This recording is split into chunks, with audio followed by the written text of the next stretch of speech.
You know, there are great arguments on both sides of the fence for term limits, but term limits are really valuable. They really allow you to bring in fresh blood. Now, this one organization that I was executive director of for 10 years that I mentioned before, I was working with people who had been in that organization for 35, 45 years. They were still putting in 60 hours a week. Amazing. These were professional volunteers. This was their job. You couldn't go to lunch with them. My famous thing when we went to lunch together was, can we talk anything about this other than this organization? You know, they were so wrapped up in it. Those days are gone. Long gone. The average life expectancy of a board member is 6 to 7 years. That's the attention span that most of us have at this point.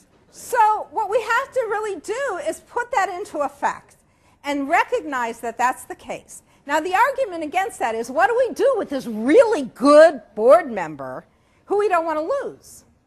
Well, you know, you can have separate term limits for your officers. So somebody can serve the term as a board member. They can serve an additional term as the officers. They can shift into another officer position. You can keep people around for a long time. And if they're really, really that dedicated and really, really that good, and they've run out of all the terms that they could serve, they'll stick around. They'll work in another position for a year or two and then come back onto the board.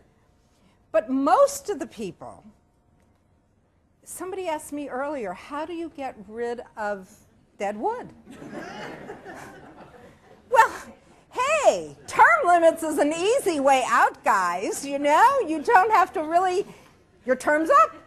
I don't have to deal with it. Now, I think there's better ways than relying on term limits, but term limits have more value than not, and generally it is. The 2 3-year terms, 3 2-year terms, which figure into the 6 years that most life expectancy is. So I really do suggest if you don't use term limits, you might think about using term limits because the benefits outweigh the negatives. Right now in the US, I will tell you about 70% of boards have term limits that are 3 years. So it's 2 3-year terms, and that just gives you what somebody else is doing.